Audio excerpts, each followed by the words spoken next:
Hello students, in today's class I will explain you about transportation process. Okay, in previous class we have completed respiration process. Today I will start transportation process. Okay, especially हम यहाँ पे discuss करेंगे about transportation in human beings. So what is the meaning of transportation? Transportation basically एक ऐसा process है, ठीक है, transportation basically एक ऐसा process है जिसमें मूवमेंट होता है डिफरेंट मटेरियल्स का, मूवमेंट होता है different material throughout our body. That means पूरे बॉडी में डिफरेंट मटेरियल का मूवमेंट होता है। और ये जो डिफरेंट मटेरियल है ये क्या क्या हो सकते हैं? ये डिफरेंट मटेरियल हो सकते हैं जैसे कि आप बोल सकते हो जितने भी न्यूट्रिएंट्स हैं वो मूव करेंगे, ठीक है, न्यूट्रिएंट्स मूव करेंगे। इसके अलावा जितने भी डिफरेंट टाइप्स ऑफ हॉर्मोन्स हैं वो मूव करेंगे, ठीक है, डिफरेंट टाइप्स ऑफ गैसेस जो हैं वो मूव करेंगे।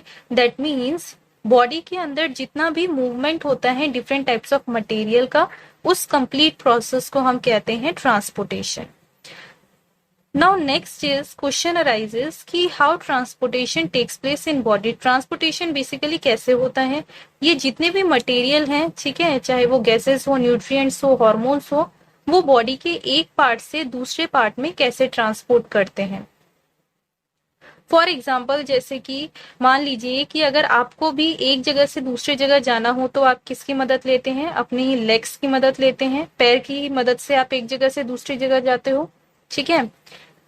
अगर हमें दूर जाना हो तो हम व्हीकल्स की हेल्प लेते हैं, दैट मीन्स गाड़ी की मदद से हम एक जगह से दूसरी जगह जाते हैं। सिमिलरली बॉडी के अंदर भी डिफरेंट मटेरियल्स के ट्रांसपोर्ट के लिए क्या प्रेजेंट होता है in human beings? Then your answer will be circulatory system. Very important, ठीक है। ह्यूमन बींग्स में जो ट्रांसपोर्टेशन प्रोसेस होता है, ह्यूमन बींग्स में जो ट्रांसपोर्टेशन प्रोसेस होता है वो किसकी हेल्प से होता है? With the help of circulatory system, ठीक है। किसकी हेल्प से होगा? With the help of circulatory system, ठीक है। सर्कुलेटरी सिस्टम हेल्प करता है ह्यूमन बींग्स में डिफरेंट मटेरियल्स को सर्कुलेट करवाने में, that means from one body parts to another body parts transfer करने में, ट्रांसपोर्ट करवाने में। Clear? Now next thing is circulatory system basically किन किन कंपोनेंट से मिलकर बनता है? Then your answer will B first is blood. First part of circulatory system is blood. Second thing is blood vessels. And third one is heart. Okay. Now let's start about topic blood. Okay. Blood से related जितनी भी चीजें हैं वो हम discuss करेंगे. Clear? Now let's start about blood topic. Blood अगर आपसे कोई पूछे तो सबसे पहला पॉइंट जो आप बताएंगे दैट इज ब्लड क्या है? एक टाइप का कनेक्टिव टिश्यू है, ठीक है। ब्लड क्या होता है? एक टाइप का कनेक्टिव टिश्यू होता है। कनेक्टिव टिश्यू का मीनिंग क्या है?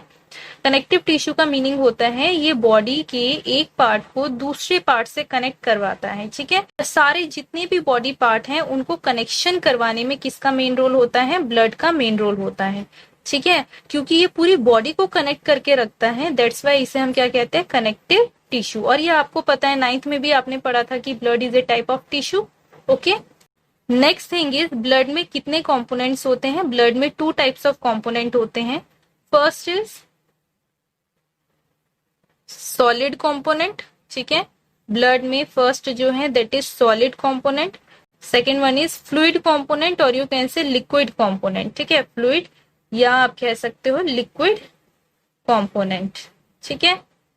अब ये जो सॉलिड कंपोनेंट है, सॉलिड कंपोनेंट के अंदर कौन आएगा? सॉलिड कंपोनेंट के अंदर आता है basically different types of blood cells, ठीक है। सॉलिड कंपोनेंट में कौन आएंगे? Different types of blood sales.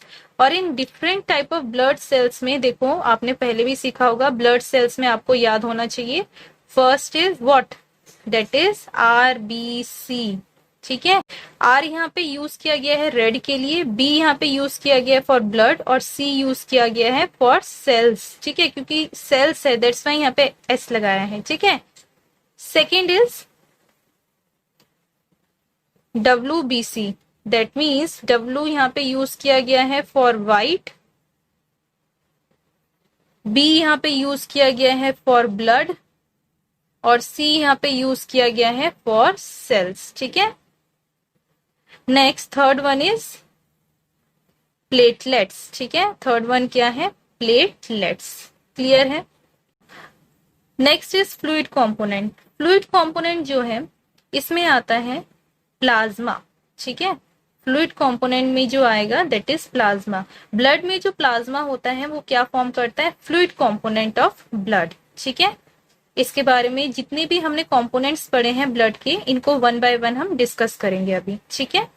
First is solid component के बारे में हमने डिस्कस किया था। Solid component, okay. Solid component में जो फर्स्ट मैंने आपको बताया that is RBCS, that means इसका फुल फॉर्म क्या बताया मैंने? Red blood sales, okay. Red blood cells, ठीक है। रेड ब्लड सेल्स को एक और नाम से हम जानते हैं that is erythrocyte. Erythrocytes, red blood cells को हम क्या कहते हैं? इराइथ्रोसाइट्स। क्लियर। अब ध्यान से सुनो, जो रेड ब्लड सेल्स हैं बेसिकली इसके नाम में, ये नॉर्मल सी बात है कि इसके नाम में ब्लड सेल है तो ये एक टाइप का ब्लड सेल होगा, ठीक है। ओके, यहाँ पे देखो पता चल रहा है कि जो रेड ब्लड सेल है इसका कलर कैसा होगा? रेड, ठीक है। रीजन क्या है? रीजन ये है कि जो रेड ब्लड सेल है इसका कलर रेड इसलिए होता है due to presence of red colour pigment, due to presence of red colour pigment. और इस रेड कलर पिगमेंट को नॉर्मली क्या कहते हैं हम? दैट इज हीमोग्लोबिन, ठीक है। क्या कहेंगे? हीमोग्लोबिन। क्लियर है। नेक्स्ट इज हीमोग्लोबिन का क्या फंक्शन होता है? Then your answer will be, जो हीमोग्लोबिन है बेसिकली इसका काम होता है ट्रांसपोर्टेशन में हेल्प करवाना। कैसे? Listen carefully. लंग्स में जितना भी ऑक्सीजन आता है ड्यूरिंग इनहेलेशन प्रोसेस, उस टाइम में ब्लड में जितना भी हीमोग्लोबिन होगा वो कंबाइन कर जाता है किसके साथ? ऑक्सीजन के साथ कंबाइन कर जाता है। कौन? ऑक्सीजन के साथ हीमोग्लोबिन कंबाइन कर जाता है, ठीक है। और क्या फॉर्म कर देता है? ये फॉर्म कर देता है ऑक्सी हेमोग्लोबिन। क्या फॉर्म करेगा? ऑक्सी हेमोग्लोबिन, ठीक है। और ये ऑक्सी हेमोग्लोबिन पूरे बॉडी में सर्कुलेट करवाएगा। बेसिकली ये हेमोग्लोबिन क्या सर्कुलेट करवाएगा? ऑक्सीजन। जितने भी सेल्स हैं, जितने भी ऑक्सीजन डेफिशिएंट सेल्स है, दैट मीन्स ऐसे सेल्स जिनमें ऑक्सीजन की कमी है, वहां पे क्या पहुंचाएगा? ऑक्सीजन पहुंचाएगा, ठीक है। पहला काम तो ये हो गया हीमोग्लोबिन का, कि ऑक्सीजन पहुंचाना to different cells of body. Second function जो है हीमोग्लोबिन का दैट इज कि ये एक और चीज में हेल्प करता है। अच्छा, आपको पता है कि जब ऑक्सीजन जाएगा डिफरेंट सेल्स में, तो डिफरेंट सेल्स में ऑक्सीजन जाने के बाद वहां पे कौन सा प्रोसेस चलेगा? वहां पे प्रोसेस चलेगा रेस्पिरेशन का, ठीक है। और आपको पता है सेल्स में जब रेस्पिरेशन चलता है तो रेस्पिरेशन प्रोसेस के एंड में जो वेस्ट निकलता है वो किस फॉर्म में निकलता है? CO2 के फॉर्म में। और CO2 का मीनिंग क्या होता है? CO2 का मीनिंग होता है कार्बन डाइऑक्साइड। और कार्बन डाइऑक्साइड तो हमारी बॉडी के लिए वेस्ट के जैसा होता है, जिसे बाहर निकालना बॉडी से इज वेरी इंपॉर्टेंट। तो ये जो कार्बन डाइऑक्साइड है बेसिकली बॉडी से बाहर निकाल दिया जाता है। कैसे?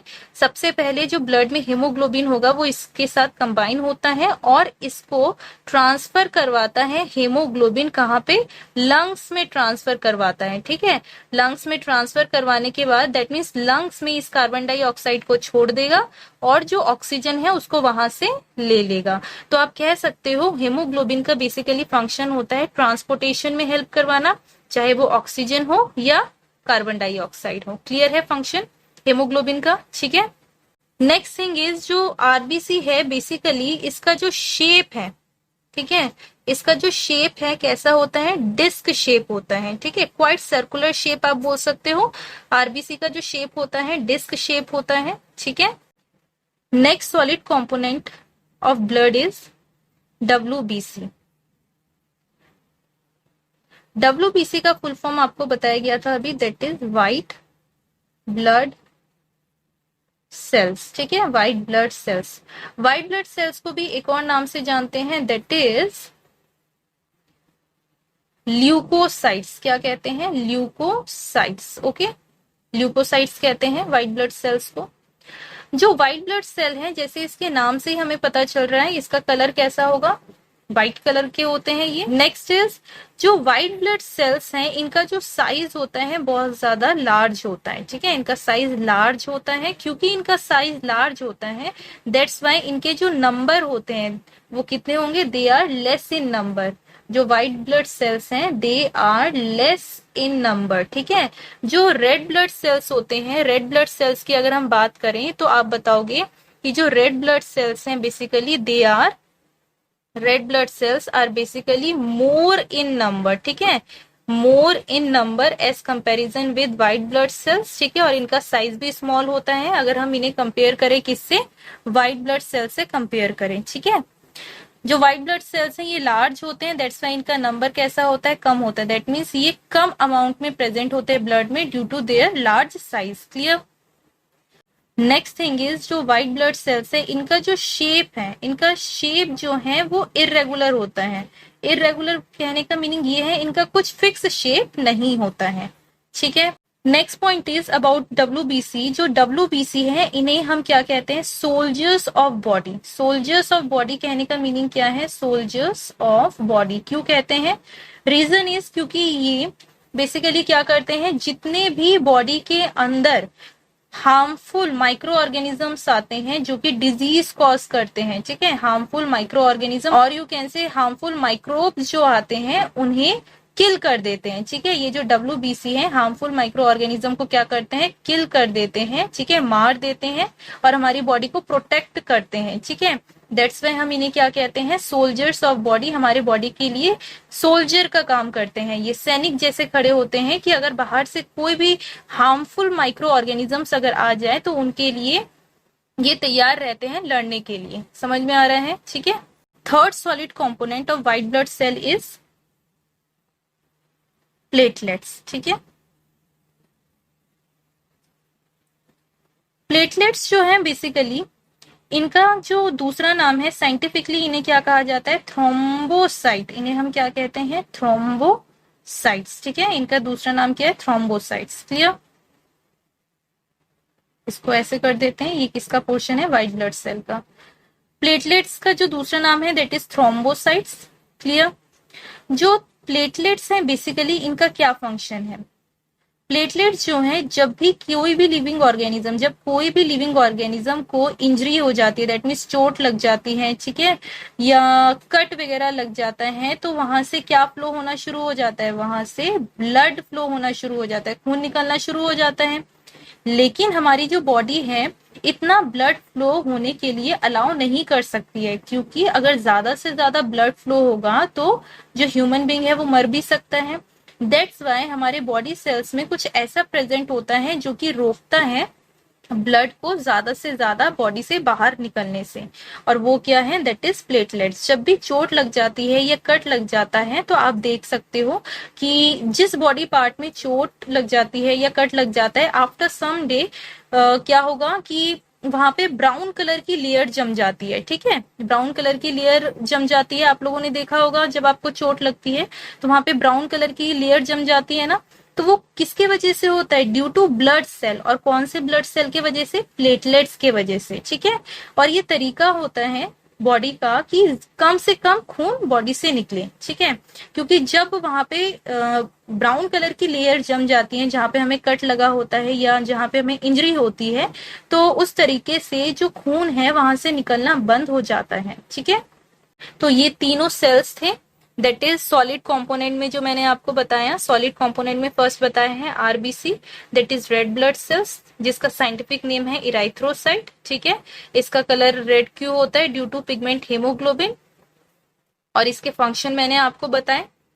Next is second type of blood cell is that is white blood cell, जिसे हम ल्यूकोसाइट कहते हैं। इन्हें हम सोल्जर्स ऑफ बॉडी भी कहते हैं because they protect our body from different types of microorganisms, ठीक है। Third type of blood cell is platelets, जिसका दूसरा नाम है थ्रोम्बोसाइट, साइंटिफिकली इन्हें हम थ्रोम्बोसाइट्स कहते हैं, जिनका काम होता है कि जहां पे भी हमें कट या इंजरी लग जाती है वहां पे क्या करना, एक ब्राउन कलर की लेयर बना देना, ठीक है, ताकि बॉडी से कम लेस अमाउंट में ब्लड फ्लो हो सके। दैट मीन्स कम से कम बॉडी से जो ब्लड निकल रहा है उसको स्टॉप कर सके, ठीक है। नेक्स्ट सॉलिड कंपोनेंट के बाद हम पढ़ेंगे दैट इज फ्लूइड कंपोनेंट जो होता है ब्लड का। Next is fluid component, fluid component of blood. ठीक है, जो फ्लूइड कंपोनेंट होता है ब्लड का उसे हम क्या कहते हैं, फ्लूइड कंपोनेंट ऑफ ब्लड को हम कहते हैं प्लाज्मा। ठीक है, प्लाज्मा क्या है, बेसिकली येलो कलर का क्या होता है, फ्लूइड होता है। फ्लूइड मीन जिसमें लिक्विड प्लस गैस दोनों प्रेजेंट होते हैं। ठीक है, इसमें 90% क्या प्रेजेंट होता है, 90% प्रेजेंट होता है वाटर और remaining 10% different types of organic material present होते हैं। 10% डिफरेंट टाइप्स ऑफ क्या प्रेजेंट होंगे, 10% प्रेजेंट होते हैं different types of organic material, for example proteins वगैरह। ठीक है, different types of organic material. Clear, plasma समझ में आ गया है। जो मेन लिक्विड पोर्शन जो है दैट मीन्स ब्लड जो लिक्विड के फॉर्म में होता है, किसके वजह से होता है, प्लाज्मा के वजह से होता है, क्योंकि 90% वाटर ब्लड को कौन प्रोवाइड करता है, दैट इज प्लाज्मा। ठीक है, नेक्स्ट टॉपिक जो हम स्टार्ट कर रहे हैं that is blood vessels. Now question is what is the meaning of blood vessels.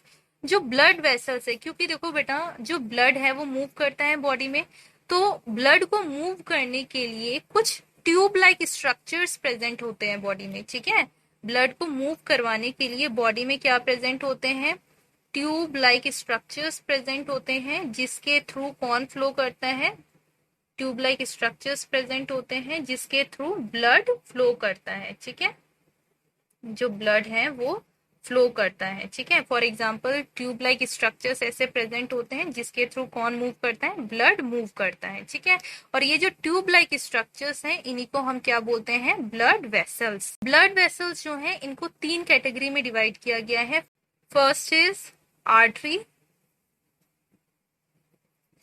Second is veins, artery या arteries, second is veins and third one is capillaries. ठीक है, इन तीनों के बारे में वन बाय वन हम डिस्कस करेंगे। ठीक है, first is arteries, second is veins and third is capillaries. Clear, ये 3 टाइप के ब्लड वेसल्स होते हैं जिनके थ्रू ब्लड मूव करता है। ठीक है, first is arteries. Basically arteries जो हैं, ऑलवेज रिमेंबर आर्टरीज जो हैं, अगर आपसे पूछा जाए फर्स्ट पॉइंट तो सबसे पहला आप बताओगे आर्टरीज क्या होते हैं। Arteries are blood vessels, that means tube like structures होते हैं जिसमें कौन मूव करता है, ब्लड मूव करता है। नेक्स्ट पॉइंट जो इसमें आप बताओगे दैट इज कि जो आर्टरीज है ये हमेशा कैसा ब्लड कैरी करता है, that is oxygenated blood. That means arteries के थ्रू कौन सा ब्लड मूव करेगा, oxygenated blood. Now question is की ऑक्सीजनेटेड ब्लड क्या है, then your answer will be oxygenated blood ऐसा ब्लड होता है जिसमें क्या प्रेजेंट होगा, ऑक्सीजन प्रेजेंट होगा। ऐसे ब्लड को हम बोलते हैं ऑक्सीजनेटेड ब्लड। यहाँ पे एक एक्सेप्शन है, आर्टरीज फैमिली में से ही, दैट मीन्स आर्टरीज में से ही कुछ आर्टरीज ऐसी होती हैं जो कि ऑक्सीजनेटेड ब्लड कैरी नहीं करते हैं। ठीक है, तो उन आर्टरीज का नाम क्या होता है, दैट इज पल्मोनरी आर्टरीज। ठीक है, क्या बताओगे आप, पल्मोनरी आर्टरी।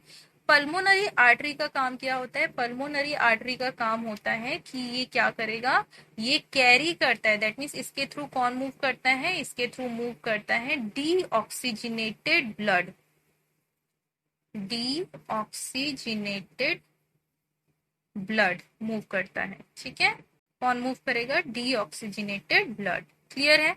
ठीक है, तो देखो इसमें क्या बताया गया है कि जो आर्टरीज है, आर्टरीज बेसिकली एक टाइप के ब्लड वेसल्स होते हैं। ब्लड वेसल्स मींस ऐसे स्ट्रक्चर जिसके थ्रू ब्लड मूव करते हैं। ठीक है, अच्छा आर्टरीज जो है कैसे टाइप का ब्लड कैरी करते हैं, आर्टरीज कैरी करते हैं oxygenated blood, that means arteries के थ्रू ऑक्सीजनेटेड ब्लड मूव करता है।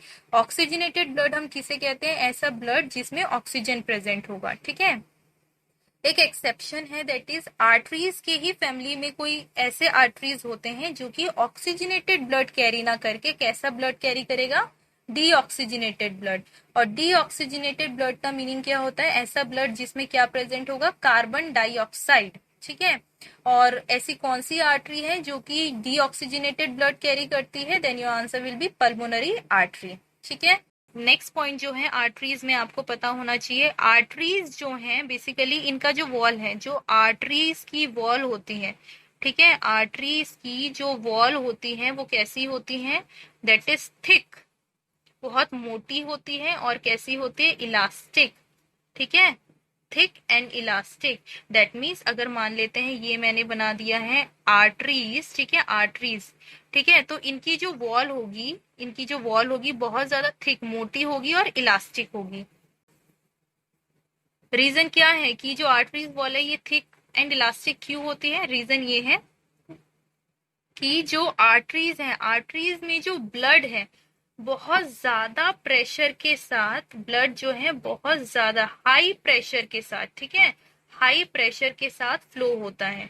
ठीक है, अगर इसकी वॉल जो है पतली होती और ब्लड इतनी हाई प्रेशर से मूव करता है तो आर्टरी जो है, आर्टरी फट जाती। ठीक है, आर्टरीज की जो वॉल्स होंगी वो फट जाती अगर इसकी वॉल्स पतली होती। इसीलिए नेचर ने आर्टरी को बनाया है इस तरीके से कि ब्लड अगर इससे हाई प्रेशर से मूव कर रहा है तो जो आर्टरीज की जो वॉल है उस प्रेशर को झेल पाए।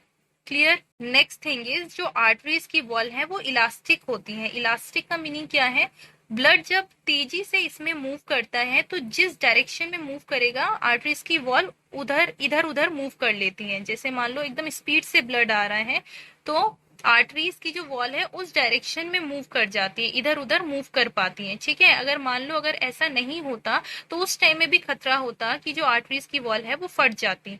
तो अगेन आंसर ये है कि नेचर ने इन्हें इस तरीके से बनाया है कि जो हाई प्रेशर में ब्लड आ रहा है उसको आर्टरीज की वॉल झेल पाए। ठीक है, नेक्स्ट पॉइंट क्या है, नेक्स्ट पॉइंट इज जो आर्टरीज हैं बॉडी में डीप सेल्स में प्रेजेंट होते हैं। दैट मीन्स सेल्स बहुत सारे लेयर में प्रेजेंट होते हैं बेटा, लेकिन आर्टरीज जो है सबसे नीचे वाली लेयर्स में प्रेजेंट होती है। दैट्स व्हाई आर्टरीज को हम नहीं देख पाते हैं। Second type of blood vessel is veins.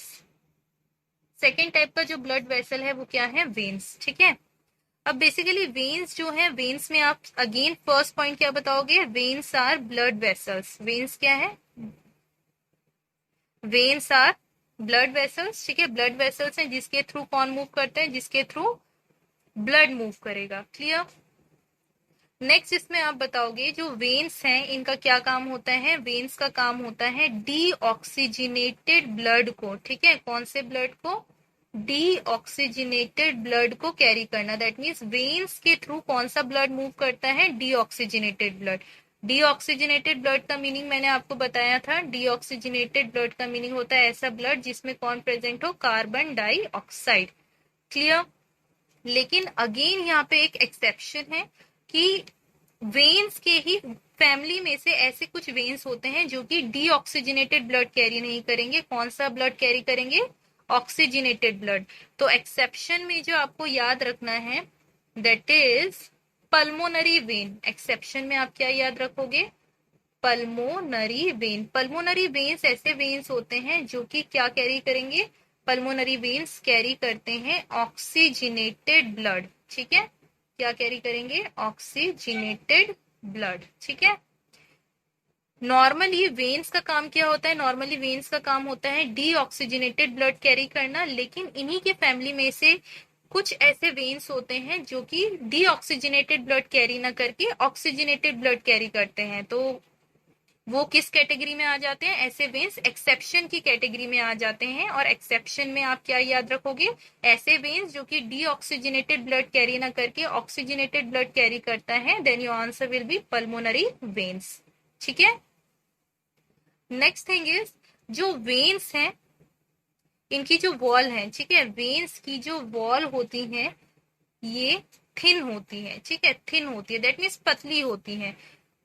पतली इसलिए होती हैं, देखो आंसर आप इजीली बता सकते हो, क्योंकि इनके थ्रू जो ब्लड है वो ज्यादा प्रेशर में मूव नहीं करता है। ठीक है, नेक्स्ट थिंग इज जो वेन्स जो हैं ये डीप सेल्स में प्रेजेंट नहीं होंगे। जैसे मैंने बताया था आर्टरीज में कि जो आर्टरीज हैं वो डीप लेयर ऑफ सेल्स में प्रेजेंट होते हैं। That means upper layer of cells में प्रेजेंट नहीं होते हैं, जो सबसे नीचे वाली अंदर वाली सेल्स होती हैं वहां पे प्रेजेंट होते हैं। दैट्स व्हाई आर्टरीज को हम नहीं देख पाते हैं। ठीक है, लेकिन जो वेन्स हैं ये अपर सरफेस में, दैट मीन्स ज्यादा अंदर की तरफ प्रेजेंट नहीं होती है, ऊपर लेयर में प्रेजेंट होती है। दैट मीन्स सेल्स की ऊपर वाली लेयर्स में प्रेजेंट होती है। दैट्स व्हाई हम नसों को देख पाते हैं। आप देख पाते हो ना कि जो वेन्स है वो ब्लूइश ग्रीन कलर की जो नसें आप देख पाते हो वो बेसिकली क्या है, वेन्स हैं। ठीक है, क्यों हम देख पाते हैं, क्योंकि वो बॉडी सेल्स के अपर लेयर में प्रेजेंट है, ज्यादा अंदर प्रेजेंट नहीं है। ठीक है, next third type of blood vessel is capillaries. ठीक है, third type of blood vessel is capillaries. Capillaries अगर आपसे पूछा जाए तो फर्स्ट आंसर आपका अगेन क्या होना चाहिए, दैट इज जो कैपिलरीज है बेसिकली क्या होते हैं, कैपिलरीज आर ब्लड वेसल्स। ठीक है, ब्लड वेसल्स होते हैं जो कि ब्लड को मूव करवाते हैं। ठीक है, जिनके थ्रू ब्लड मूव करता है। मेन फंक्शन जो है कैपिलरीज का क्या होता है, मेन फंक्शन जो है कैपिलरीज का, that they connect, capillaries basically क्या करते हैं, they connect arteries to vein. Arteries को किससे कनेक्ट करवाता है, वेन से कनेक्शन करवाने का काम करता है कौन, कैपिलरीज। ठीक है, वेरी इंपॉर्टेंट पॉइंट, कैपिलरीज का क्या फंक्शन होता है, कैपिलरीज का फंक्शन होता है that they connect arteries to vein, arteries को वेन से कनेक्ट करवाता है। क्लियर है, कैसे कनेक्ट करवाता है, लेट्स सी हियर। जैसे फॉर एग्जांपल मान लेते हैं कि यहां से स्टार्ट कर देते हैं कि यहां से आ रहा है आर्टरीज। ठीक है, आर्टरीज है ये, आर्टरीज की जो वॉल से मोटी होती है इसलिए मैं डार्क बना रही हूँ। ठीक है, आर्टरीज के थ्रू कौन मूव करता है, दैट इज ऑक्सीजनेटेड ब्लड। ठीक है, ऑक्सीजनेटेड ब्लड मूव करेगा। ठीक, यहाँ पे दूसरी तरफ मैं बना रही हूँ वेन्स, ये क्या है, वेन्स है, और इसमें कौन सा ब्लड मूव करता है, दैट इज डीऑक्सीजनेटेड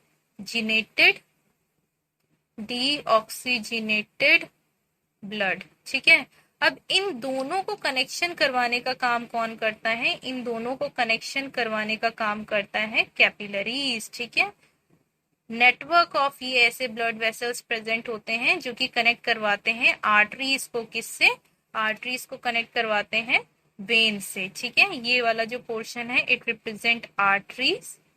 ठीक है, आर्टरी है ये, और ये क्या है, वेन्स। क्लियर, अब ध्यान से देखो, जो ये कैपिलरी मैंने बनाया है इसके आसपास क्या प्रेजेंट होंगे, different types of cells present होंगे, है ना, क्या प्रेजेंट होने चाहिए इनके आसपास, यहाँ पे क्या है, डिफरेंट टाइप्स ऑफ सेल्स इनको घेरे हुए होंगे। ठीक है, मैं कुछ कमी बना रही हूँ, बहुत ज्यादा प्रेजेंट होते हैं बेटा, जस्ट फॉर एक्सप्लेनिंग यू, यहाँ पे मैं इतने बना रही हूँ, बहुत सारे सेल्स प्रेजेंट होते हैं। ठीक है, all this purple colour structure represent cells. ठीक है, अब ध्यान से देखो, जो आर्टरीज हैं ये बेसिकली कौन सा ब्लड लेकर आ रहे हैं, ऑक्सीजनेटेड ब्लड। ऑक्सीजनेटेड ब्लड कहाँ पे जाएगा, ये जो पिंक कलर का मैंने नेटवर्क लाइक स्ट्रक्चर बनाया है बेसिकली इट रिप्रेजेंट व्हाट, ये जो पिंक कलर का नेटवर्क लाइक स्ट्रक्चर मैंने बनाया है इट रिप्रेजेंट कैपिलरीज। ठीक है, ये किनको रिप्रेजेंट कर रहे हैं, कैपिलरीज को रिप्रेजेंट कर रहे हैं। ठीक है, अब जितना भी ऑक्सीजन रिच ब्लड यहाँ पे आर्टरी की हेल्प से आ रहा है वो कहाँ पे पहुंचेगा, कैपिलरीज में पहुंचेगा। ठीक है, कैपिलरीज में जैसे ही ऑक्सीजन पहुंचेगा ब्लड की हेल्प से, ये ऑक्सीजन ट्रांसफर होना स्टार्ट हो जाएगा, कौन सी डायरेक्शन में, डिफरेंट टाइप्स ऑफ सेल्स में ये ऑक्सीजन पहुंचना शुरू हो जाएगा। ठीक है, बहुत सारे ऑक्सीजन आ जाते हैं आर्टरीज की हेल्प से इन कैपिलरीज, तो ये ऑक्सीजन जो है कैपिलरीज कहाँ पहुंचाएगा, डिफरेंट सेल्स में बाय द डिफ्यूजन प्रोसेस, क्योंकि कैपिलरीज में ऑक्सीजन की मात्रा ज्यादा हो जाएगी, सेल्स में अगर कम होगी ऑक्सीजन की मात्रा तो from high concentration to low concentration oxygen move करेगा। ठीक है, नेक्स्ट इज आपको पता है जैसे ही सेल्स में ऑक्सीजन जाएगा तो यहाँ पे रेस्पिरेशन प्रोसेस होगा, और रेस्पिरेशन प्रोसेस के दौरान कार्बन डाइऑक्साइड भी प्रोड्यूस होगा। तो जितना भी कार्बन डाइऑक्साइड सेल्स में प्रोड्यूस होगा वो कार्बन डाइऑक्साइड सेल्स कहाँ पहुंचाएंगे, कैपिलरीज में पहुंचाएंगे, again bye the process of diffusion, क्योंकि सेल्स में कार्बन डाइऑक्साइड की मात्रा ज्यादा हो जाएगी, कैपिलरीज में कम है, तो सेल्स क्या करेंगे, कार्बन डाइऑक्साइड को from high concentration to low concentration भेजेंगे। ठीक है, ये जो कार्बन डाइऑक्साइड है ब्लड में मिक्स होके कहाँ पहुंचेगा, ये पहुंचेगा वेन्स में। समझ में आई बात, वेन्स में पहुंचेगा, और तभी यहाँ पे जो ब्लड फ्लो करता है वो उस ब्लड को हम क्या बोलते हैं, डीऑक्सीजनेटेड ब्लड। ऐसा ब्लड जिसमें कौन मूव करता है, ब्लड प्लस कार्बन डाइऑक्साइड। ठीक है, तो इस तरीके से जो कैपिलरीज है वो आर्टरीज को वेन से कनेक्ट करवाता है, और बीच में इतने सारे फंक्शंस चलते हैं। समझ में आया ये प्रोसेस। ठीक है, सर्कुलेटरी सिस्टम में हम कंप्लीट कर चुके हैं blood portion, blood vessels portion. अब जो हम स्टार्ट करेंगे दैट इज हार्ट। ठीक है, चलिए स्टार्ट करते हैं टॉपिक हार्ट। हार्ट अगर आपसे पूछा जाए कि हार्ट क्या है, then your answer will be heart is a muscular organ.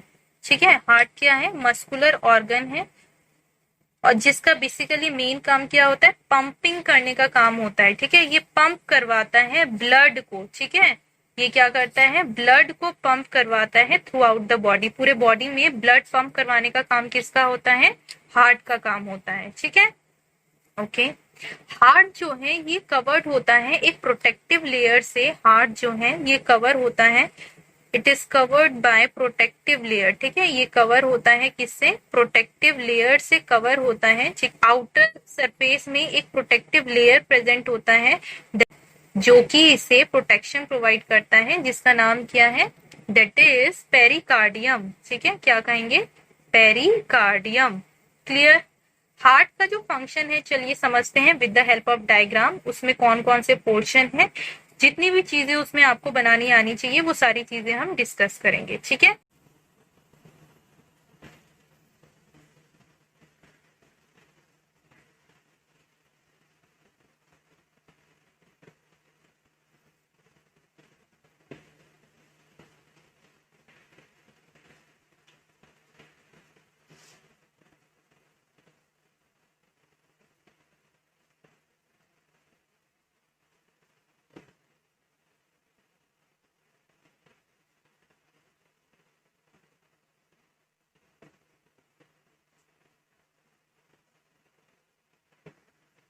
ये इसकी प्रोटेक्टिव लेयर में ड्रॉ कर रही हूँ।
बेसिकली ये कंप्लीट स्ट्रक्चर है हार्ट का। ठीक है, इसे वन बाय वन लेबल करते हैं।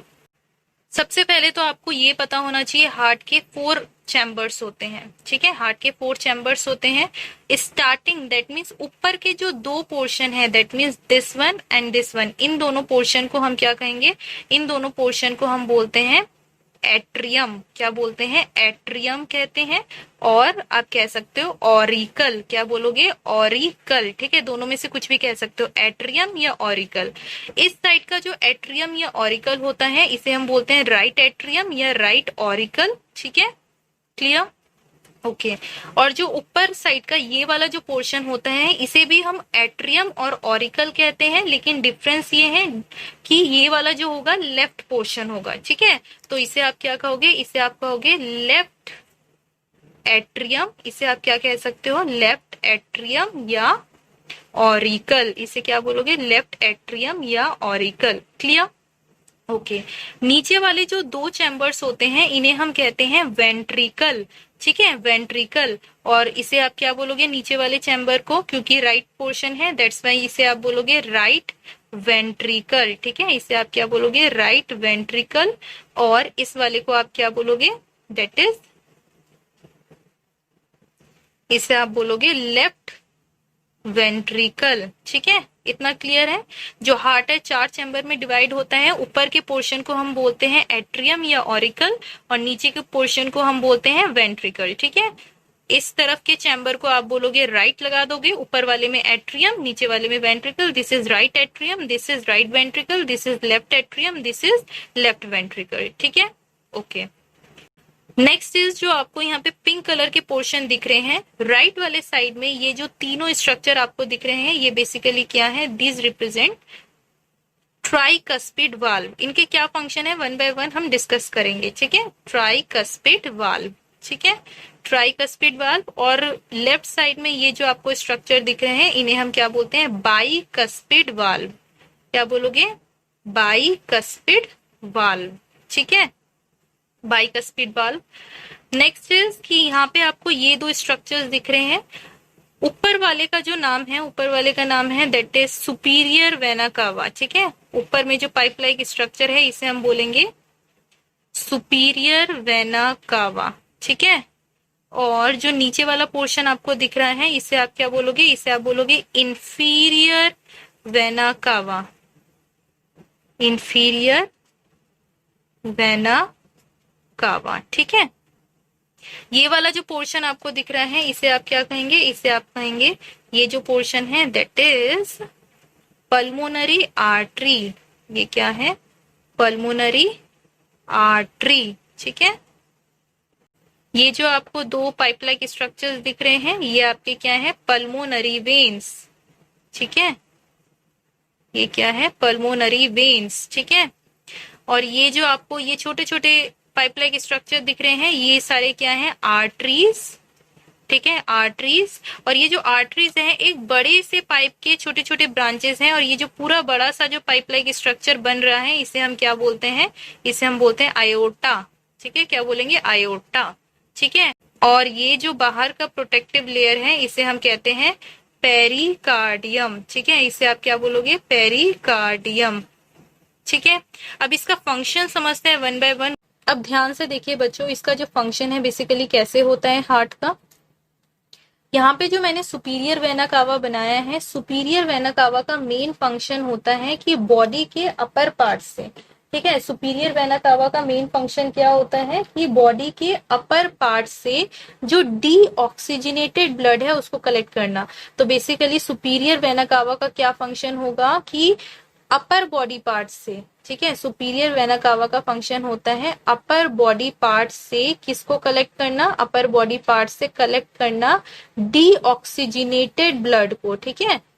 डीऑक्सीजनेटेड ब्लड को कौन कलेक्ट करेगा, सुपीरियर वेना कावा, ठीक है। सुपीरियर वेना कावा क्या करेगा, अपर बॉडी पार्ट से, बॉडी के ऊपर वाले पार्ट से डीऑक्सीजनेटेड ब्लड को कलेक्ट करेगा और कहाँ पे पहुंचाएगा, पहुंचाएगा हार्ट के अपर चैम्बर में, दैट इज राइट एट्रियम में, ठीक है। नेक्स्ट इज कि जो इंफीरियर वेना कावा है, इंफीरियर वेना कावा जो लोअर बॉडी पार्ट है, ठीक है, जो लोअर बॉडी पार्ट है, नीचे का जो बॉडी पार्ट है ह्यूमन बींग्स का, वहां से डीऑक्सीजनेटेड ब्लड कैरी करता है, कलेक्ट करता है और कहाँ पे पहुंचाता है, राइट एट्रियम में, ठीक है, समझ में आया। नेक्स्ट इसके बाद क्या प्रोसेस होगा, इसके बाद यहाँ पे देखो प्रेजेंट है ट्राइकस्पिड वाल्व। बेसिकली इसका काम होता है रेगुलेट करना। जो वाल्व यहाँ पे प्रेजेंट है इसका काम क्या होता है, ब्लड फ्लो को रेगुलेट करना फ्रॉम एट्रियम टू वेंट्रिकल, ठीक है। जब एट्रियम से ब्लड को वेंट्रिकल में आना होगा उस टाइम ये जो ट्राइकस्पिड वाल्व है ये खुल जाता है, ठीक है। कैसे खुलेगा? बेसिकली जब ये डीऑक्सीजनेटेड ब्लड ऊपर भर जाता है राइट एट्रियम में, तो ये कॉन्ट्रैक्ट हो जाता है ये पोर्शन। जैसे ही ये पोर्शन जो है कॉन्ट्रैक्ट हो जाता है, दैट मीन सिकुड़ जाता है, सिकुड़ने की वजह से ये जो ट्राइकस्पिड वाल्व है ये खुल जाता है। और जो डीऑक्सीजनेटेड ब्लड है, डीऑक्सीजनेटेड ब्लड मीन्स ऐसा ब्लड जिसमें कार्बन डाइऑक्साइड प्रेजेंट होगा, वो कहाँ पे मूव कर जाएगा? राइट वेंट्रिकल में। ठीक है, राइट वेंट्रिकल में जब डीऑक्सीजनेटेड ब्लड आएगा तो यहाँ पे एक और पाइप लाइक स्ट्रक्चर प्रेजेंट है, दैट इज यहाँ पे देखो पल्मोनरी आर्टरी। ठीक है, क्या है? Pulmonary artery. देखो यहाँ से यहीं से स्टार्ट हुआ है राइट वेंट्रिकल से। ये जो पल्मोनरी आर्टरी है इसका काम क्या होगा? डीऑक्सीजनेटेड ब्लड को राइट वेंट्रिकल से कहाँ पे पहुंचाना? उसको पहुंचाना लंग्स में, लंग्स में पहुंचाना। ठीक है, लंग्स में जो कैपिलरीज हैं उनको दे देना, और वो कार्बन डाइऑक्साइड क्या करेंगे? एक्सहेलेशन प्रोसेस के जरिए बॉडी से बाहर निकाल दिया जाएगा। समझ में आ रहा है? ठीक है, तो राइट वेंट्रिकल से जो डीऑक्सीजनेटेड ब्लड पल्मोनरी आर्टरी में जाएगा वो कैसे जाता है? सबसे पहले तो ये जो पोर्शन है कॉन्ट्रैक्ट होगा, जिसके वजह से ट्राइकस्पिड वाल्व ओपन हो जाएगा और ब्लड कहाँ चला जाएगा? राइट वेंट्रिकल में। जैसे ही ब्लड राइट वेंट्रिकल में आएगा, ये वाला पोर्शन क्या हो जाएगा? रिलैक्स। जैसे ये पोर्शन रिलैक्स होगा, ये वाला पोर्शन कॉन्ट्रैक्ट हो जाएगा, जिससे जो ब्लड है राइट वेंट्रिकल से कहाँ पहुंचेगा? ये जो पल्मोनरी आर्टरी है इसमें पहुंचेगा, और पल्मोनरी आर्टरी इस डीऑक्सीजनेटेड ब्लड को कहाँ पहुंचाएगा? लंग्स में। ठीक है, क्लियर है इतना? ओके, लंग्स में जाने के बाद, लंग्स में जो ब्लड गया है जो कि डीऑक्सीजनेटेड ब्लड है, कार्बन डाइऑक्साइड वहां पे छोड़ेगा और ऑक्सीजन को वहां से लेगा। ठीक है, अब जो ब्लड आ रहा है उसमें क्या प्रेजेंट होगा? ऑक्सीजन प्रेजेंट होगा, और वो oxygen rich blood, that means ऐसा ब्लड जिसमें खूब ऑक्सीजन प्रेजेंट है, वो दूसरे ब्लड वेसल के जरिए हार्ट में एंटर करेगा, और उस ब्लड वेसल को हम क्या कहते हैं? Pulmonary veins. पल्मोनरी वेन्स की हेल्प से लंग से क्या होगा? ऑक्सीजनेटेड ब्लड आएगा, और कहाँ पे एंटर करेगा? ये एंटर करेगा लेफ्ट एट्रियम में। दैट मीन्स लंग से जो ऑक्सीजनेटेड ब्लड है, लंग से जो ऑक्सीजनेटेड ब्लड है, ठीक है, लंग से जो ऑक्सीजनेटेड ब्लड है वो कौन सा ब्लड वेसल लेकर आएगा? पल्मोनरी वेन्स, और कौन से पोर्शन में? लेफ्ट एट्रियम में लेकर आएगा। ठीक है, क्लियर है? लेफ्ट एट्रियम में ब्लड को लेकर आएगा, कौन से ब्लड को? ऑक्सीजनेटेड ब्लड को। अब ये जो ऑक्सीजनेटेड ब्लड आया है पल्मोनरी वेन से, अब उस ऑक्सीजनेटेड ब्लड को लेफ्ट वेंट्रिकल में भेजा जाएगा लेफ्ट एट्रियम से। तो जब लेफ्ट एट्रियम से ऑक्सीजनेटेड ब्लड लेफ्ट वेंट्रिकल में आएगा तो उस टाइम क्या होगा? ये वाला पोर्शन कॉन्ट्रैक्ट हो जाएगा, दैट मीन्स सिकुड़ जाएगा। सिकुड़ने की वजह से यहाँ पे देखो जो वाल्व प्रेजेंट होता है दैट इज बाइकस्पिड वाल्व। यहाँ पे प्रेजेंट था ट्राइकस्पिड वाल्व राइट पोर्शन में, और लेफ्ट पोर्शन में प्रेजेंट होता है बाइकस्पिड वाल्व। तो ये पोर्शन जब खुल जाएगा due to contraction of left atrium, तो जो ऑक्सीजनेटेड ब्लड है वो कहाँ पहुंचेगा? लेफ्ट वेंट्रिकल में। ठीक है, लेफ्ट वेंट्रिकल में जब ऑक्सीजनेटेड ब्लड पहुंचेगा, ठीक है, उस टाइम ये वाला पोर्शन रिलैक्स हो जाएगा। ठीक है, जब ऑक्सीजनेटेड ब्लड लेफ्ट वेंट्रिकल में आ जाएगा तो अगेन ये वाला जो पोर्शन है कॉन्ट्रैक्ट करेगा, ताकि ऑक्सीजनेटेड ब्लड दूसरे ब्लड वेसल में भेजा जाए, दैट इज व्हाट? आयोटा में। आयोटा का काम होगा with the help of smaller arteries, जितनी भी आर्टरीज हैं इनकी मदद से ऑक्सीजनेटेड ब्लड को कहाँ पहुंचाना? बॉडी के डिफरेंट सेल्स में पहुंचाना, ताकि जो बॉडी के डिफरेंट सेल्स है वो क्या कर सके? रेस्पिरेशन कर सके। हार्ट कंटिन्यूअसली कॉन्ट्रैक्शन और रिलैक्सेशन प्रोसेस करता रहता है, जिसके वजह से हमारी हार्ट बीट होती है। आप देखते हो ना कि हमारी हार्ट बीट कंटिन्यूअसली चलती रहती है। क्यों? रीजन ये है क्योंकि जो हार्ट है कंटिन्यूअसली कॉन्ट्रैक्ट, दैट मीन्स सिकुड़ता है फिर रिलैक्स हो जाता है, सिकुड़ता है फिर रिलैक्स हो जाता है, दैट मीन्स कॉन्ट्रैक्शन और रिलैक्सेशन प्रोसेस कंटिन्यूअसली चलता रहता है इन हार्ट। ठीक है, बेसिकली जो हार्ट है किसी भी नॉर्मल ह्यूमन बींग्स का 1 मिनट में 72 से 80 टाइम्स, ठीक है, 80 टाइम्स ब्लड को पंप कर सकता है। ठीक है, और 1 मिनट में जितने टाइम हार्ट बीट करता है उसको हम क्या बोलते हैं? Heart beat rate. ठीक है, वन मोर थिंग, हार्ट इसे बोलते हैं, कोई भी हर्ट नहीं बोलोगे। ठीक है, नेक्स्ट थिंग इज, इसमें एक और चीज आपको पता होनी चाहिए, that is systole and diastole, ठीक है, सिस्टोल एंड डायस्टोल। सिस्टोल का मीनिंग क्या होता है? सिस्टोल का मीनिंग होता है जब हार्ट कॉन्ट्रैक्शन मोड में होता है, दैट मीन्स जब हार्ट जो है कॉन्ट्रैक्शन करता है तो उस टाइम को हम क्या बोलते हैं कि हार्ट कौन से फेस में है? सिस्टोल फेस में है। दैट मीन्स हार्ट कौन से कंडीशन में है? सिस्टोल कंडीशन में है। दैट मीन्स वो कॉन्ट्रैक्शन प्रोसेस कर रहा है। और डायस्टोल का मीनिंग फिर क्या हो जाएगा? डायस्टोल का मीनिंग हो जाएगा रिलैक्सेशन। दैट मीन्स जब कौन से स्टेट में होगा हार्ट? रिलैक्स स्टेट में होगा, ठीक है। तो उस कंडीशन को हम क्या बोलेंगे कि जो हार्ट है वो डायस्टोल कंडीशन में है।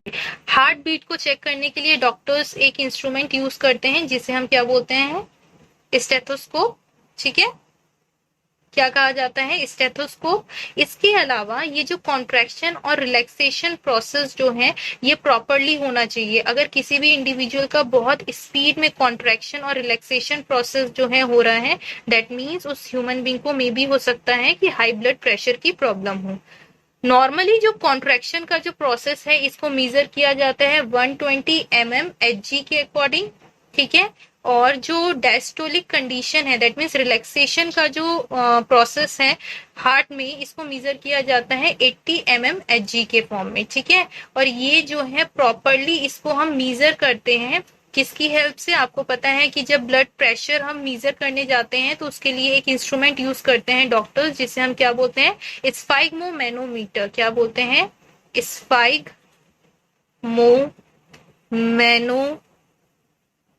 स्फाइग्मोमैनोमीटर, ठीक है।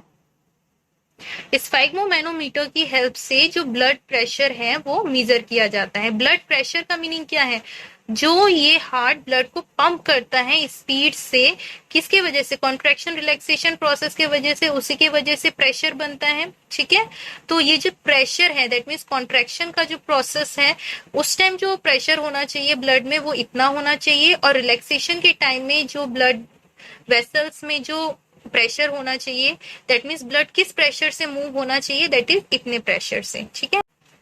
तो ये नॉर्मल ह्यूमन बींग्स का ब्लड प्रेशर होता है, that is 120 mmHg and 80 mmHg, जिसे हम नॉर्मली लिखते हैं 120/80, ठीक है।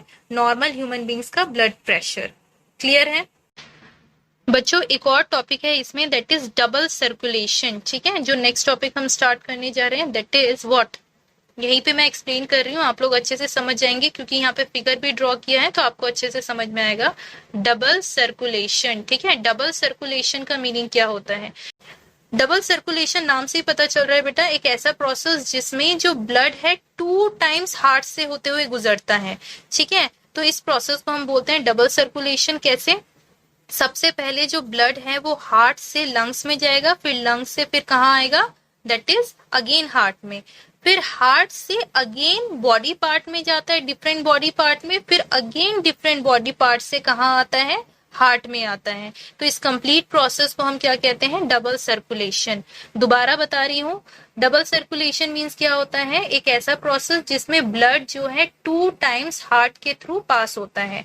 फर्स्ट हार्ट से लंग्स में जाता है, देन लंग्स से कहाँ आता है? दैट इज अगेन हार्ट में, फर्स्ट प्रोसेस, ठीक है। सेकेंड टाइम क्या होगा? देन अगेन हार्ट से कहाँ जाएगा? डिफरेंट बॉडी पार्ट्स में जाएगा with the help of aorta, and then again different body parts से जो ब्लड है by inferior vena cava and superior vena cava again heart में आएगा, ठीक है। तो 2 चीजें आपको याद रखनी है, फर्स्ट इज हार्ट से लंग्स, लंग्स से हार्ट, और सेकेंड टाइम में आपको याद रखना है हार्ट से different body parts then again in heart. तो ये जो 2 टाइम ब्लड जो है हार्ट के थ्रू मूव कर रहा है, हार्ट के थ्रू पास आउट हो रहा है, तो इस कंप्लीट प्रोसेस को हम क्या कहेंगे? Double circulation. बेटा next topic is lymph. Lymph में सिर्फ आपको आइडिया लेना है कि बेसिकली होता क्या है, इतना डिटेल में आपको स्टडी नहीं करना है, ठीक है। बेसिकली जो कैपिलरीज है जिनका काम होता है आर्टरीज को वेन से कनेक्ट करवाना, इनके वॉल्स में, कैपिलरीज के वॉल्स में छोटे छोटे होल्स प्रेजेंट होते हैं, ठीक है। कैपिलरीज के थ्रू जो ब्लड मूव करता है उसमें ब्लड सेल्स भी होंगे, ठीक है, जैसे WBC, RBC, प्लेटलेट्स, और साथ ही साथ प्लाज्मा भी होगा। इनके आसपास क्या प्रेजेंट होते हैं? डिफरेंट सेल्स प्रेजेंट होते हैं कैपिलरीज के आसपास, जैसे अभी थोड़ी देर पहले मैंने बताया था, ठीक है। तो जितना भी प्लाज्मा इस कैपिलरी के अंदर प्रेजेंट होगा उनमें से कुछ प्लाज्मा कहाँ चला जाता है? वो पहुंच जाता है इंटरसेलुलर स्पेस में। इंटरसेलुलर स्पेस मींस क्या होता है इंटरसेलुलर स्पेस, इंटरसेलुलर स्पेस हम किसे कहते हैं? ऐसा स्पेस जो कि किनके बीच में होता है? सेल्स के बीच में होता है। तो आप क्या बताओगे? इंटरसेलुलर स्पेस मीन्स होता है space that is present between cells. तो जितना भी प्लाज्मा प्रेजेंट होगा किसमें? कैपिलरीज के ब्लड में, कैपिलरीज में जो ब्लड फ्लो हो रहा है उनमें से कुछ प्लाज्मा इंटरसेलुलर स्पेस में चला जाएगा, ठीक है, और वहां पे किसका फॉर्मेशन करेगा? लिम्फ का फॉर्मेशन करेगा, जो कि आगे जाके हेल्प करता है इन ट्रांसपोर्टेशन प्रोसेस, ठीक है। लेकिन अगर ज्यादा लिम्फ अगर डिपॉजिट हो जाए इंटरसेलुलर स्पेस में तो उसके वजह से भी प्रॉब्लम आती है, दैट इज एलिफेंटियासिस एक प्रॉब्लम है जो कि लिम्फ के एक्यूमुलेशन की वजह से होता है। क्लियर? नेक्स्ट टॉपिक जो हम स्टार्ट करने जा रहे हैं that is transportation in plants. Transportation human beings topic हमने कंप्लीट कर लिया है। ट्रांसपोर्टेशन में नेक्स्ट जो टॉपिक स्टार्ट कर रहे हैं that is transportation in plants. ये आप लोगों को इजीली समझ में आ जाएगा क्योंकि ये आप लोगों ने 9th में भी पढ़ा है। प्लांट्स में भी जितने भी न्यूट्रिएंट्स वगैरह हैं, वाटर मिनरल्स हैं, उनको भी ट्रांसपोर्ट करना होता है from one body part two another body part, ठीक है। तो अगर देखा जाए, अगर कोई प्लांट है तो प्लांट में जो लीव्स होती हैं उनका काम क्या होता है? फूड बनाना। वहीं जो जड़ें होती हैं, जड़ों का काम क्या होता है? जड़ों का काम होता है मिट्टी से क्या लेना? वाटर एंड मिनरल्स, ठीक है। तो जितना भी वाटर एंड मिनरल्स प्रेजेंट है, ठीक है, जितना भी वाटर एंड मिनरल्स प्रेजेंट है कहाँ पे? सॉइल में, वो रूट्स जो हैं वो एब्जॉर्ब करेगी, ठीक है।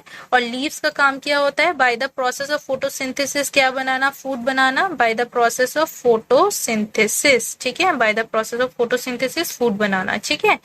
तो अब ये जो फूड है यहाँ पे बन रहा है, जो पानी और मिनरल है वो यहाँ से एब्जॉर्ब हो रहा है। तो इट्स वेरी इंपॉर्टेंट, जितना भी फूड और वाटर एंड मिनरल्स है पूरे प्लांट की बॉडी में सर्कुलेट होना चाहिए, ट्रांसपोर्ट होना चाहिए। तो उसके लिए इनमें भी कुछ स्पेशल टाइप के टिश्यूज प्रेजेंट होते हैं, ठीक है, जिन्हें हम क्या कहते हैं? कंडक्टिंग टिश्यूज, ठीक है। क्या कहते हैं? कंडक्टिंग टिश्यूज, ठीक है, कंडक्टिंग टिश्यूज जो कि हेल्प करते हैं इन transportation of different materials in plants, ठीक है। कंडक्टिंग टिश्यूज को हम एक और नाम से जानते हैं, क्या कहेंगे? Vascular bundles. क्या कहते हैं? वेस्कुलर बंडल्स, या कह सकते हो इसके अलावा वेस्कुलर टिश्यूज, ठीक है। तो किन किन नाम से हम इनको जानते हैं? That is, first one is conducting tissue, second is vascular bundles and third is vascular tissues. Two types of conducting tissues होते हैं plants में जो कि help करते हैं food, water, minerals को transport करवाने में। कौन कौन से होते हैं? Let's see. Basically, फूड को ट्रांसपोर्ट करवाने में जो conducting tissue main role play करता है दैट इज फ्लोएम, ठीक है। कौन मेन रोल प्ले करता है? दैट इज फ्लोएम, ठीक है। और वाटर एंड मिनरल्स को ट्रांसपोर्ट करवाने में जो मेन रोल प्ले करता है वो कौन है? जाइलम, ठीक है। क्लियर? जो फ्लोएम है इसमें जो मूवमेंट होता है वो पत्तियों में से ऑल ओवर बॉडी पार्ट में चलता है, ठीक है, क्योंकि पत्तियों में खाना बन रहा है तो जो खाना है वो यहाँ से पूरे बॉडी पार्ट में चलता है। तो दैट्स वाई जो फ्लोएम में जो मूवमेंट होता है, फ्लोएम के थ्रू जो मूवमेंट होता है खाने का, वो मल्टी डायरेक्शनल होता है। दैट मीन्स हर डायरेक्शन में जो फूड मटेरियल है वो मूव करेगा। क्लियर? वहीं जो वाटर एंड मिनरल्स जो हैं जाइलम में, क्योंकि रूट से ही पानी सिर्फ ऊपर की डायरेक्शन में जाता है, इसमें जो ट्रांसपोर्टेशन होता है यूनि डायरेक्शन में होता है। यूनि डायरेक्शन मीन्स एक ही डायरेक्शन में होता है। कौन सी डायरेक्शन में होगा? From roots to upper portion of plant, that means shoot portion of plant या stem portion of plant. Clear है इतना? तो ये चीजें आपको याद रखनी है कि फूड को ट्रांसपोर्ट करने के लिए फ्लोएम कंडक्टिंग टिश्यू इन्वॉल्व होता है जो कि मल्टी डायरेक्शन में मूव कर सकता है, मल्टी डायरेक्शन में खाने को मूव करवा सकता है, ठीक है। फ्लोएम के थ्रू जो खाना मूव करता है वो मल्टी डायरेक्शन में होता है। वहीं जो जाइलम के थ्रू जो वाटर एंड मिनरल्स मूव करते हैं वो सिर्फ और सिर्फ एक ही डायरेक्शन में मूव करता है, from roots to upper body part of plant, ठीक है। फ्लोएम के कुछ पार्ट्स हैं जो कि आपको पता होने चाहिए, जैसे कि sieve tube cells, companion cells, ठीक है, फ्लोएम फाइबर्स, फ्लोएम पैरेन्काइमा, ठीक है, ये 4 पार्ट आपको याद होने चाहिए। सिमिलरली जाइलम का भी आपको पता होना चाहिए, जैसे कि जाइलम फाइबर्स, ठीक है, जाइलम फाइबर्स। इसके अलावा आपको पता होना चाहिए ट्रैकेट्स, वेसल्स और जाइलम पैरेन्काइमा। क्लियर है? ये सारी चीजें आपको पता होनी चाहिए। एक और जो लास्ट टॉपिक है इसमें ये, दैट इज ट्रांसपिरेशन। ठीक है, एक जो लास्ट टॉपिक है आज की क्लास का, दैट इज ट्रांसपिरेशन। ट्रांसपिरेशन क्या होता है? बेसिकली ट्रांसपिरेशन एक ऐसा प्रोसेस है जिसमें पानी वेपर की फॉर्म में रिमूव हो जाता है प्लांट के अपर बॉडी पार्ट से। ठीक है, उस कंप्लीट प्रोसेस को हम बोलते हैं ट्रांसपिरेशन। ठीक है, loss of water from aerial part of plant. ठीक है, with the help of stomata और यू कैन से लेंटिकल्स। ठीक है, ट्रांसपिरेशन के क्या इंपॉर्टेंस है? इंपॉर्टेंस में आप बताओगे।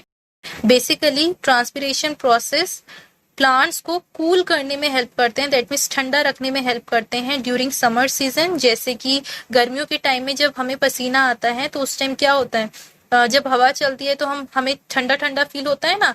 सिमिलरली प्लांट्स के केस में भी जो ट्रांसपिरेशन प्रोसेस होता है उस टाइम में गर्मियों के दौरान ये हेल्प करता है to keep the plants cool. ठीक है, इसके अलावा क्योंकि ट्रांसपिरेशन के दौरान जो पानी है वो भाप की फॉर्म में, इस फॉर्म में निकल जाता है। ठीक है, अपर डायरेक्शन में भाप की फॉर्म, दैट मीन्स वेपर की फॉर्म में अपर डायरेक्शन में निकल जाता है।